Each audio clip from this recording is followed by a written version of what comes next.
Nah, terus analisis sistem berjalan itu pertama kita mulai terus menganalisis port sensornya, apakah sensornya bagus atau rusak. Terus kita tentukan nilai volume cairannya.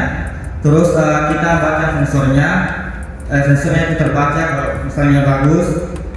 Terus kalau misalnya jumlah tetesan infus tidak tidak, bakalan notifnya tidak terkirim ke Telegram.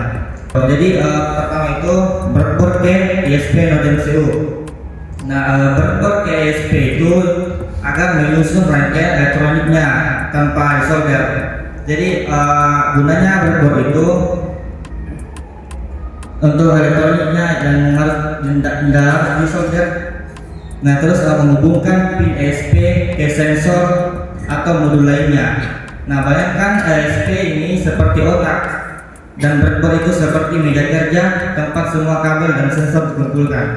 Nah, terus selanjutnya liquid kristal ke ISP Node MCU. Nah, pada alat penghitung tetesan ini, infus LCD menampilkan beberapa banyak tetesan infus yang terhitung oleh sensor dalam 1 menit. Jadi seperti tadi, dalam 1 menit bakalan muncul lagi notifnya. Nah, selanjutnya load cell ke breadboard atau sensor load cell. Nah, sensor load cell ini berfungsi sebagai penghubung penting yang mengalirkan sinyal berat dari load cell ke modul HX711 dan selanjutnya ke HSP32. Selanjutnya load cell ke modul HX711. Pada alat penghitung tetesan ini, load cell dan HX711 bekerja sebagai satu kesatuan untuk mengukur sisa cairan infus secara akurat. Keduanya memiliki fungsi yang berbeda namun saling melengkapi. Nah, ini dia bentuk fisik alat yang saya kerja. Itu seluruh komponen elektronik dirangkai pada breadboard. Kemudian diuji satu persatu, terus agar diuji satu persatu agar tidak mendapatkan kesalahan. Terus proses integrasi dilakukan dengan memperhatikan hubungan antara load cell, modul HX711, ISP serta LCD. Selanjutnya implementasi software. Jadi codingan yang pertama itu ada include. Include itu gunanya sebagai perintah dalam pemrograman C atau C++ termasuk Arduino atau ESP32 yang digunakan untuk memanggil atau memasukkan library ke dalam program. Selanjutnya codingan kedua itu ada setup. Setup sebagai fungsi yang akan dijalankan sekali saja ketika ESP pertama kali menyala atau di reset. Jadi fungsinya ini setup untuk melakukan inisialisasi awal seperti mengaktifkan komunikasi serial, menyiapkan dan LCD. Selanjutnya ada codingan loop. Loop itu berfungsi yang berjalan terus menerus selama ESP menyala. Jadi kalau misalnya ESP tidak menyala, loop bakalan tidak berjalan. Nah, jadi disinilah program utama dijalankan, seperti membaca sensor, menghitung tetesan dan mengirim notifikasi ke Telegram. Selanjutnya codingan pendukung. Jadi yang pendukungnya itu adalah kirim ke Telegram. Fungsi khususnya itu yang bertugas mengirim pesan ke Telegram menggunakan API Telegram bot. Jadi pendukungnya itu bot Telegram. Fungsinya itu dipanggil ketika kondisi tertentu terjadi, misalnya infus hampir habis. Jadi sebelum ke kesimpulan, marilah kita melihat video hasil demo alat saya.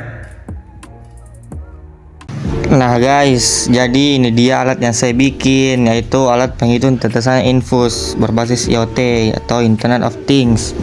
Jadi manfaat alat ini bagi rumah sakit yaitu membantu perawat agar bisa mengganti cairan infus secara tepat waktu guys, karena cairan infus sangat krusial bagi pasien, entah itu mendapatkan obat secara tepat waktu guys, itu loh. Nah guys, untuk menyalakan alat ini saya itu menggunakan power bank guys, agar notifnya muncul di Telegram. Kalau misalnya nggak memakai power bank, nggak bakal muncul Telegramnya, notifnya, karena alat ini kan dibantu dengan Internet of Things. yaitu menggunakan internet. Nah guys, ini dia tampilan telegramnya. Kita buka telegram. Nah tuh, kita buka botnya. Lumayan tuh notifnya guys. Tuh muncul lagi tuh yang baru. Jadi setiap 1 menit bakalan muncul lagi tuh notifnya. Canggih kan guys. Nah guys, itu dia alat gua guys. Canggih kan? Selain canggih, alat ini juga gampang loh untuk dirancang, dan juga menggunakan beberapa alat ya, sedikit, palingan 4 dah. Itu alatnya yang pertama itu yaitu node MCU atau ESP32 node MCU guys. Nah guys, fungsi node MCU itu berperan sebagai otak utama yang mengendalikan seluruh proses monitoring dan pengiriman data. Selanjutnya alat yang dibutuhkan itu adalah sensor load cell dan juga modulnya itu HX711. Jadi fungsinya ini fungsinya mengetahui volume infus yang tersisa guys, dan juga fungsi modulnya itu HX711 ini adalah modul penguat sinyal. Nah, khususnya untuk load cell, karena sinyal dari load cell sangat kecil sehingga HX711 diperlukan agar data bisa dibaca ke ESP32. Selanjutnya alat ketiga itu liquid crystal display atau LCD 16x2. Jadi fungsinya itu digunakan sebagai media tampil langsung display lokal untuk menunjukkan seluruh informasi penting mengenai kondisi info secara real time kepada perawat atau operator. Selanjutnya alat terakhir yaitu breadboard. Fungsinya sebagai media perakitan sementara untuk menghubungkan semua komponen elektronik tanpa perlu menyolder. Nah itu dia tadi penjelasan alat saya. Terima kasih yang sudah nonton. Dadah, bye bye. Jadi itu dia rancangan alat yang saya buat. Lebih dan kurangnya mau dimaafkan. Wabillahi taufiq wal hidayah. Wassalamualaikum warahmatullahi wabarakatuh.